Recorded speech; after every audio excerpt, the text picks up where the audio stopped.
Hey everyone, welcome back to Awful Stories. It's Matt here, and make sure to drop a like and subscribe to not miss your daily fix on Reddit stories. Let's jump into our first post in the True Off My Chest subreddit, titled, My Best Friend Wishes She Had My Husband.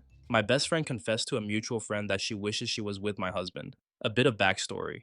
When we were all in high school, my husband and best friend dated for a bit, but they both agreed they were better as friends. I had a crush on him for a while, and after asking my best friend if she was okay with it, I started dating him.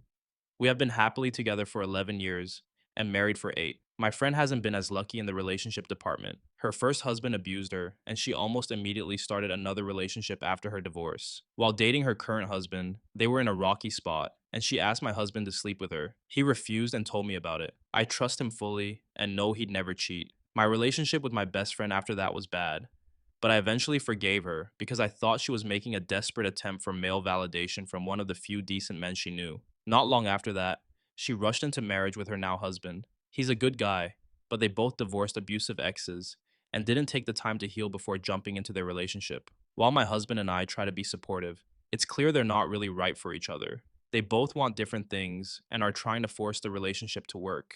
While I do feel bad for her luck when it comes to love, I learned something from a mutual friend this past week that has me questioning everything I thought I knew about my best friend. It turns out she didn't just ask my husband to sleep with her, she also asked the mutual friend. Not just once, but for almost the entirety of her relationship with her current husband, she would make advances on our mutual friend. I was honestly shocked to learn this. A stupid mistake while desperate and hurting is one thing, but actively pursuing someone while in a relationship is another.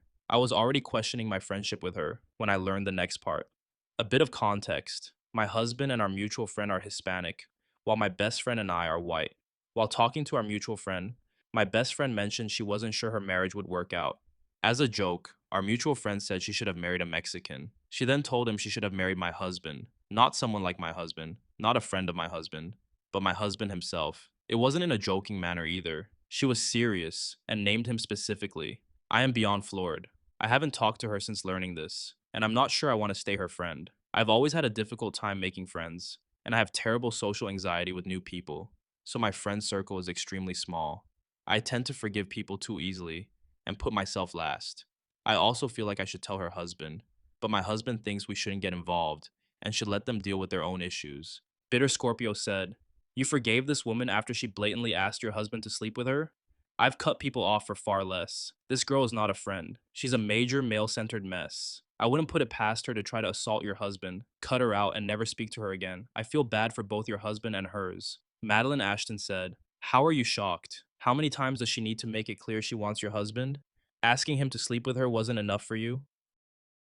The second story for today takes place again in the True Off My Chest subreddit, titled, My Dad Became Transgender, and it's absolutely ruining my life. I'm 18 years old, and I have a twin sister. Our dad came out a few years ago, and now he wants to be our mom. My parents separated, understandably, when he decided to come out, and we both stayed with him because he kept our family home in the divorce. I understand that he wants to live his truth, but it's so embarrassing. I want nothing to do with him. I feel so angry, especially because he made this decision that tore our family apart 4 years ago. People used to bully my sister and me whenever my dad, who everyone knew as a man, started coming to school meetings and events dressed as a woman. It pisses me off, and I really don't want to deal with him. But he constantly tries to make contact, and I just can't stand it. At one point, I had to tell my dad to stay home because it was so embarrassing. I have so much resentment. I don't want to call my dad mom or she or see him in dresses, makeup, and long feminine hair. I especially don't want any of my friends, especially those who knew my dad before the transition, to see that. I've never dealt with anything more mortifying. I just feel like screaming into the void because why is this my life? Sometimes I feel bad because I know my dad is really trying. He spoils my sister and me a lot more now. But whenever I look at him, I just can't help the resentment. It feels so wrong. I've never cared if anyone else transitioned, but why my dad? It's not fair. Edit. I fixed a spelling mistake because I didn't realize I listed my sisters and my ages twice. I'd just like to clarify that I'm not in any way transphobic. If anyone but my parent had transitioned, I wouldn't have said a word. But my dad's choice to transition ruined my home life, my stability, and my social life as well. Thank you to everyone who has been kind. I really am just hurt. Reading OP's post really hit me in a complicated way. I can see why OP feels torn. Like part of them knows their parent deserves to live honestly, but another part is still grieving the version of dad they grew up with. It's not even about disliking trans people, it's that your foundation, your image of home and family, got completely rewritten in front of everyone. And at 18, that's a lot to process. If I were in OP's place, I think I'd also feel angry and confused, not necessarily at the transition itself, but at how unfair it feels that it changed my own life so drastically. Watching the parent who used to be your protector become the reason you get bullied must feel like emotional whiplash. It's hard not to internalize that embarrassment when people around you turn something personal into gossip or mockery. But at the same time, part of me feels like OP's dad isn't trying to harm them. She's just finally being who she is, maybe even overcompensating with affection because she knows her kids are struggling with it. That doesn't erase OP's resentment, but it shows love is still there, even if it's wrapped up in confusion and shame. To me, OP's story isn't really about transphobia. It's about loss, identity, and rebuilding trust in someone who feels familiar yet completely different. It's going to take years, maybe therapy, and a lot of distance before the anger softens into understanding. And that's okay. Love and acceptance don't have to come instantly just because we know what's right. Sometimes they have to grow after the hurt fades. This third and final story takes us to the relationship advice subreddit titled, My Boyfriend Ended Things with Me Because I Went to His House After I Got Disturbing Messages. He, 39M, ended things with me, 30F, because I went to his house after receiving some disturbing messages. I don't know where to start. I met this amazing guy, super romantic, honest, and clear with his communication. He made effort and time for me, and our intimacy was really good. He got some bad news this weekend. His dad was diagnosed with cancer. He withdrew into his bubble and became distant. I asked him what I could do for him or what he needed. I suggested cooking for him or helping around the house, but he said he just wanted to be left alone. I respected that. Yesterday, he sent me a message saying he was having a really hard time, that he was tired of this world, and that he didn't want to live anymore. I freaked out. I called him. Nothing.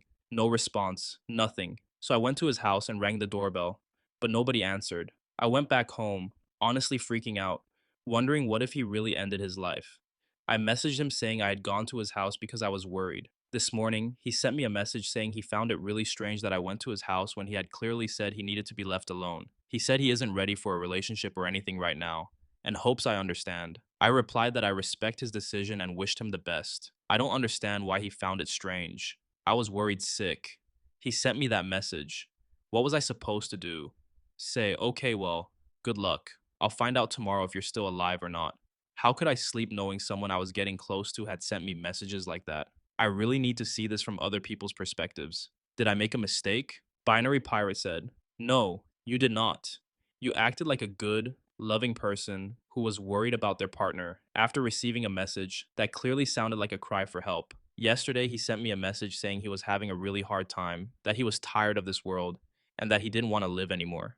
Anyone reasonable who received that would have been worried enough to go check on him or call in a wellness check. Beneficial Ball said, Honestly, not only did you do everything right, but you didn't even escalate. I would have called the police for a wellness check if he hadn't opened the door. I think his grief is deep and shows in unexpected ways. You, unfortunately, are a victim of his immediate reactions to that grief. It depends on you if you want to leave the door slightly open by sending him a thoughtful message where you express your support despite the breakup and reassure him that you don't have any hard feelings.